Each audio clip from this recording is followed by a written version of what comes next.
Muy buenos días a todos. Estamos dando inicio al comité GSC correspondiente al 25 de septiembre de 2019, calendario económico con más que todo declaraciones de miembros de bancos centrales nuevamente. Tenemos varios miembros del Banco Central Europeo, cerca de unos 3 miembros. En Estados Unidos también tenemos declaraciones de varios gobernadores de la Reserva Federal, entre los que están Charles Evans, Lael Brainard, Esther George y el señor Robert Kaplan. Es decir, tenemos cerca de 4 o 5 miembros de la Reserva Federal que estarán presentando sus posturas durante la jornada. Y por otro lado, también miembros del Reino Unido estarán hablando con respecto a lo que consideran se vendrá en temas de política monetaria, pero obviamente todo atado o condicionado a lo que vaya a suceder con el Brexit, que nadie sabe qué es lo que va a ocurrir ahora que Boris Johnson ya volvió al Reino Unido para hacer frente pues a su fracaso de suspensión del Parlamento, algo que veíamos el día de ayer como una de las noticias importantes de la jornada. Con respecto a elementos que tenemos de publicaciones del día de hoy, como todos los miércoles tenemos la publicación de inventarios de crudo, y lo interesante es ver que ayer los inventarios API, en vez de descender teniendo en cuenta esos ataques que recibió Arabia Saudita, aumentaron 1.38 millones de barriles. Entonces digamos que es llamativo ver esta parte del mercado petrolero que no estaría respondiendo de acuerdo a lo que pues uno pudo haber anticipado previamente. Los mercados accionarios hoy replican el mal comportamiento del mercado de los Estados Unidos de ayer. Ayer Estados Unidos descendía cerca del 0.8%, en el Standard & Poor's 500, el Nasdaq cayó más porque el sector tecnológico fue uno de los más afectados, el Nasdaq cayó el 1.5%, casi 1.46%. Hoy Europa y Asia como un todo están cayendo cerca del 1%, así que el arranque de la jornada no es muy positivo. ¿Qué nos llevó a esto? Varias explicaciones. Una de ellas tiene que ver con las declaraciones del presidente de los Estados Unidos en esa reunión anual de la ONU, donde en vez de hablar de los avances positivos de las conversaciones con China, como se venía mencionando durante las últimas semanas, reiteró todas las malas prácticas económicas y comerciales que China viene desplegando y la razón injusta de su alto crecimiento frente a los Estados Unidos. Así que, de alguna manera, no se mostró tan amigable en esta fase de las conversaciones y por eso el mercado ayer comenzaba a descender. Al mismo tiempo, internamente en los Estados Unidos hay una tensión política creciente. Los demócratas habían querido evitar todo el proceso de destitución en contra del presidente de los Estados Unidos, a pesar de que lo habían buscado de diferentes formas con esa investigación de la injerencia de Rusia en las elecciones anteriores. Pero esta vez están adoptando esa solicitud que le hizo el presidente al presidente ucraniano de investigar al candidato demócrata Joe Biden como la justificación de violación de la Constitución por parte del presidente de los Estados Unidos, la extralimitación que está adoptando en sus decisiones para dar inicio a ese proceso de destitución que ya veíamos pues el día de ayer a la vocera de la Cámara de Representantes, que es la demócrata Nancy Pelosi, anunciando el inicio de este proceso. Eso también afectó porque la incertidumbre política aleja un poco a los inversionistas de los mercados de renta variable. Para que se hagan una idea, en los anteriores procesos el mercado accionario había tenido un mal comportamiento.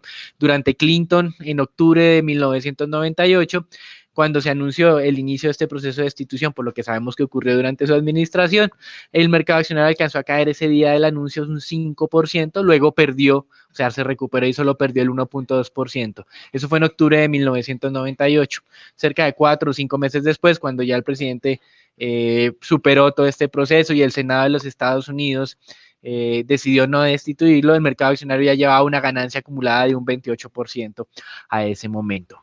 Previamente, en la época de Nixon, con el tema del Watergate, pues cuando ocurrió todo este proceso, la salida de Nixon, solo hasta que renunció él, el mercado acumuló una pérdida de un 30%. Entonces, digamos que se ha venido moderando esas pérdidas.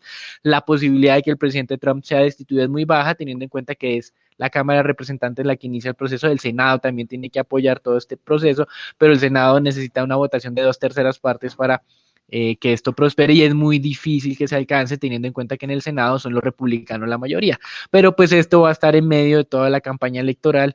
Algunos no saben si esto va a beneficiar o no a los demócratas y pues lo que hay es simplemente un tema de ruido de corto plazo que, como veíamos el día de ayer, sí estaba afectando de alguna manera la dinámica del mercado accionario. Así que hoy tenemos un arranque un poco débil por todos estos elementos que hemos venido registrando durante las últimas 24 horas. Con respecto a las monedas y esta mayor aversión del riesgo, pues es igual o equivalente a un fortalecimiento del dólar hoy frente a todas las monedas del mundo, sin ningún tipo de diferenciación entre monedas refugio y monedas de países emergentes. Como ustedes pueden ver en este cuadro, todas las monedas pierden valor frente al dólar.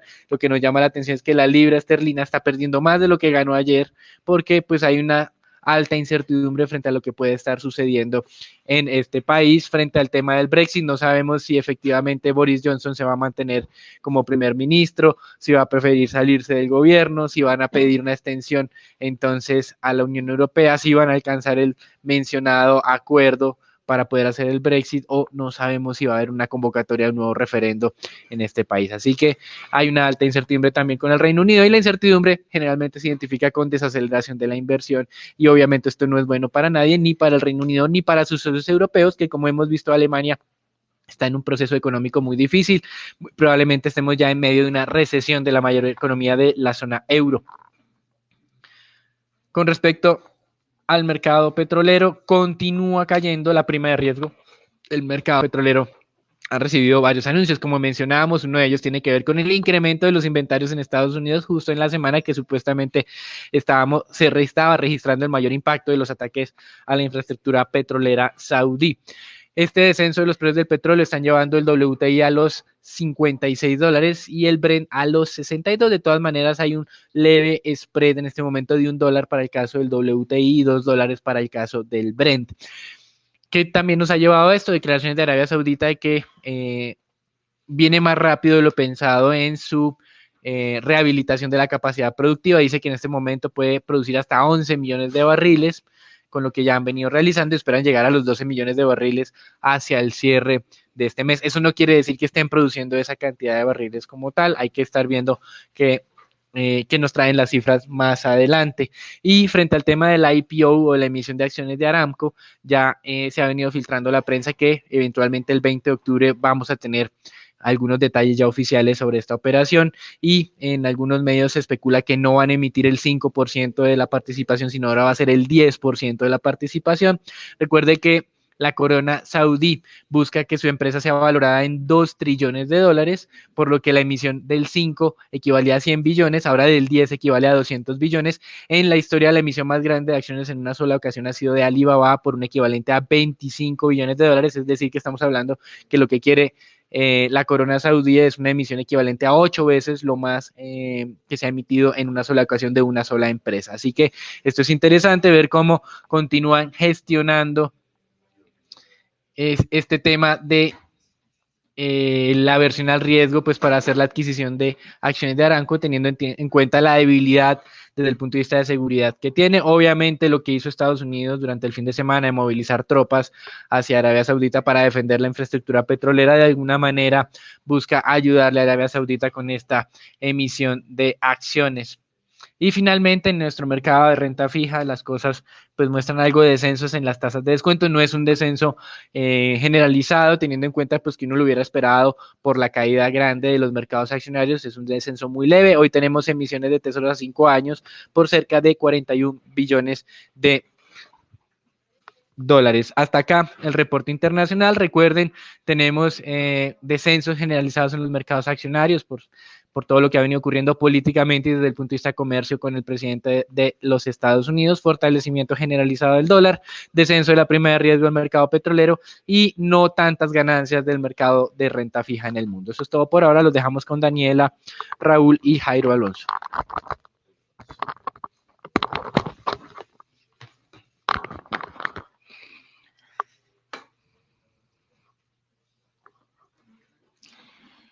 Gracias, Daniel. El día de ayer, las comisiones económicas del Congreso de la República aprobaron en primer debate el presupuesto general de la Nación.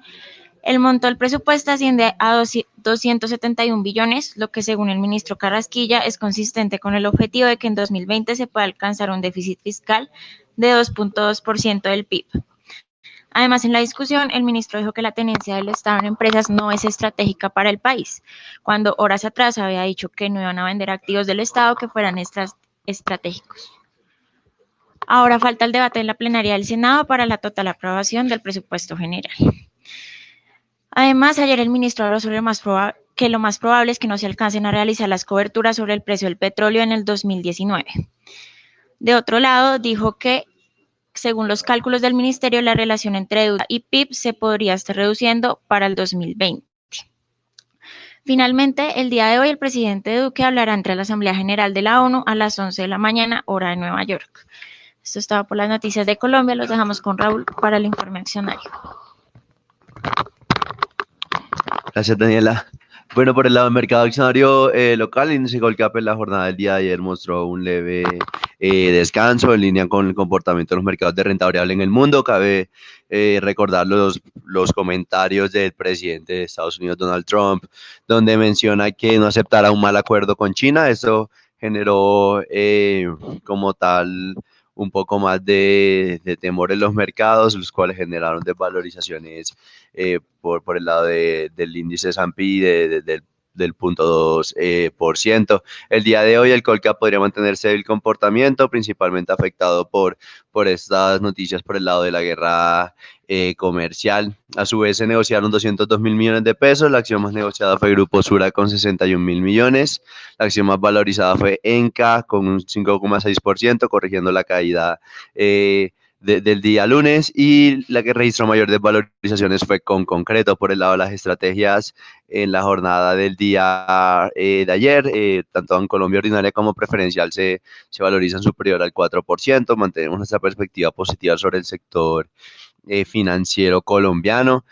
A su vez, Ecopetrol se mantiene cerca de los 3.000 pesos, se valoriza cerca del 3%, sin embargo, por el lado de Cementos Argos y de Cemex se observan desvalorizaciones, sin embargo, desde el punto de vista fundamental siguen siendo posiciones atractivas, cada vez siguen siendo niveles de entradas atractivos.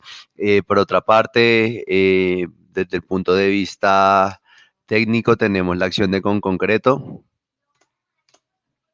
la cual en la jornada del día de ayer fue la que mostró mayor desvalorización, esto teniendo en cuenta una salida cantada al parecer de la especie del índice Colcap.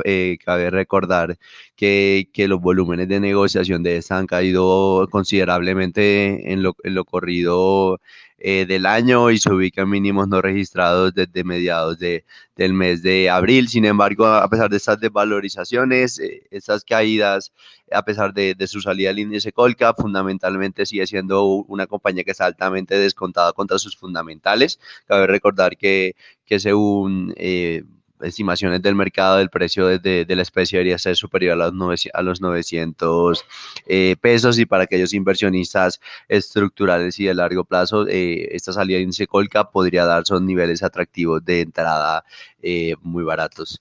Y finalmente tenemos la acción de Avianca, la cual en la jornada del día de ayer se desvalorizó. Como tal, Avianca no hay como no se ha terminado de recuperar, se mantiene la incertidumbre por el lado de la especie.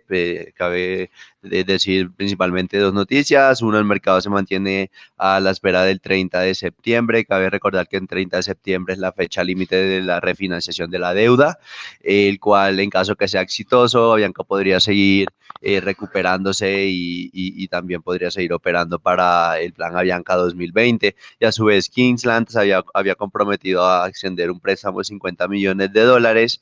En la jornada del día de ayer anunció que este sí se dará, y esto como tal podría darle un poco más de flexibilidad a la aerolínea colombiana. Sin embargo, desde el punto de vista fundamental, los resultados financieros siguen de capa caída, y como tal no vemos recuperación en el corto plazo. Como tal, mantenemos nuestra recomendación de subponderar el especie. Esto fue todo desde el punto de vista accionario, y los dejamos con dólar con Daniel. Ayer mencionábamos que tuvimos una jornada de descanso en el mercado cambiario, así efectivamente se produjo. Bajo volumen de negociación, 889 millones de dólares con un cierre de 3.435. Hoy, con el fortalecimiento del dólar de todo el mundo, no es raro que suceda lo mismo en Colombia. Ya estamos viendo negociaciones de 3.453. Recuerden que estamos en medio de una tendencia alcista por cuarta jornada ya consecutiva de valor del dólar. Objetivo de 3.470 es lo que tenemos en este momento. Eso es todo por ahora. Los dejamos con Daniela y Jairo Alonso en el mercado de renta fija local.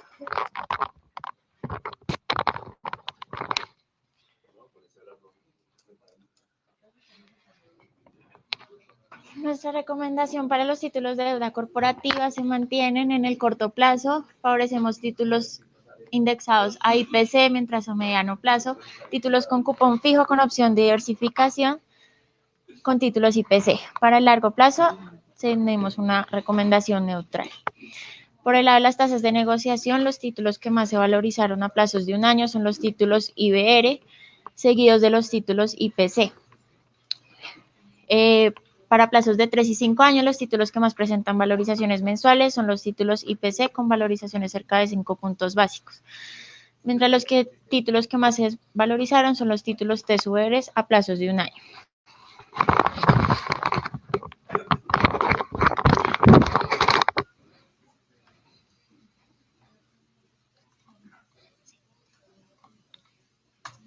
En la jornada anterior, tanto los TES con vencimiento 2024 como los TES a 2028 presentaron valorizaciones y cerraron en 5.02 y 5.75 respectivamente.